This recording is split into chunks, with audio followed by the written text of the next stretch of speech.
ഈശ്വരപ്രീതിക്കായി ആദിശങ്കരൻ തപസ്സു ചെയ്തത് സർവജ്ഞപീഠമെന്ന കൽമണ്ഡപത്തിൽ. അതെ, ഇത് അറിവിന്റെ തമ്പുരാൻ തപമിരുന്ന പീഠം. അക്ഷരപുണ്യത്തിന്റെ അവസാന വാക്ക്. ദ്വൈതഭാവങ്ങൾ ഏതുമില്ലാതെ പ്രപഞ്ചസാരങ്ങളും തേടി ശങ്കരാചാര്യർ നടന്നെത്തിയത് ഈ തപസ്ഥലിയിൽ. സർവജ്ഞാനവും സ്വായത്തമാക്കിയ ഈ പീഠത്തിനു താഴെയുള്ളൂ ഭൂമിയിലെ ചരങ്ങളെല്ലാം. അറിവിന്റെ പീഠമെത്താൻ കുറുക്കുവഴികളില്ല. അതിന് അവനവൻ തന്നെ കഠിനമായ വഴികളിലൂടെ നടക്കേണ്ടതുണ്ട്. അതാണ് കുടജാദ്രി യാത്ര.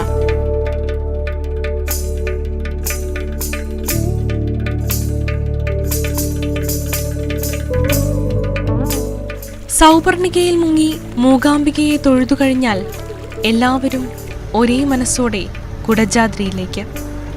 പണ്ട് കാൽനട മാത്രമായിരുന്നു മാർഗം. ഇന്ന് ജീപ്പുകളുണ്ട്.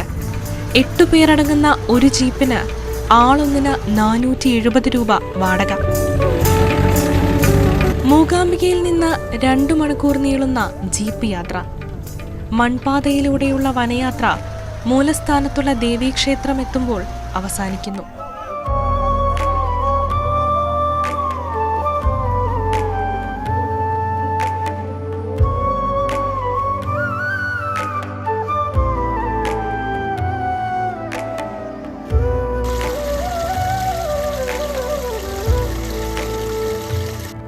ഇവിടെ നിന്നാണ് സർവജ്ഞപീഠത്തിലേക്കുള്ള പദയാത്ര ആരംഭിക്കുന്നത്. കുടജമെന്നാൽ കുടകപ്പാല എന്നർത്ഥം. കുടകപ്പാല ഒരു ഔഷധ സസ്യമാണ്. സമുദ്രനിരപ്പിൽ നിന്ന് 7000 അടി ഉയരത്തിൽ കുടകപ്പാലകൾ പൂത്തുലഞ്ഞാടുന്ന വനവിശുദ്ധിയിൽ കുടജാദ്രി ജ്ഞാനത്തിന്റെ കൊടുമുടിയായി തല ഉയർത്തി നിൽക്കുന്നു. മനം മയക്കുന്ന തണുപ്പ്, ശീതക്കാറ്റ്. ഇടവിട്ടിടവിട്ട് തണുപ്പിനെ വകഞ്ഞുമാറ്റി മഴയെത്തുന്നു. യാത്രാമധ്യേ നടപ്പാതയുടെ വലതുവശത്ത് താഴോട്ടിറങ്ങിയാൽ ഗണപതി ഗുഹ.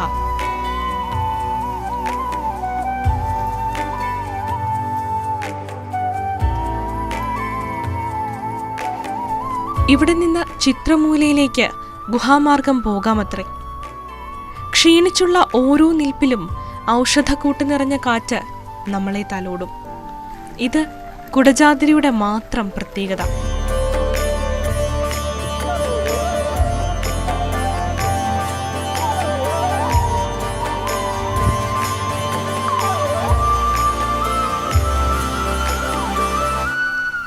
അറിവ് തേടിയുള്ള എല്ലാ അന്വേഷണങ്ങളും വന്നു നിൽക്കുന്നത് കുടജാദ്രിയിലെ ഈ കരിങ്കൽ പീഠത്തിൽ.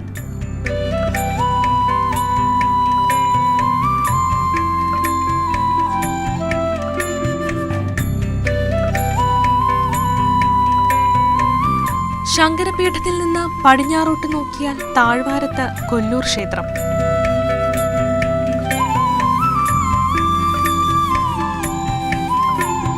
കൽപ്പടവുകൾ പിന്നിട്ട് സർവജ്ഞപീഠം ഇറങ്ങുമ്പോൾ പിന്തിരിഞ്ഞു നോക്കരുത്. അതാണ് നിയമം. പക്ഷേ മനസ്സ് പിന്നിലേക്ക് എത്തി നോക്കുമെന്നുറപ്പാണ്.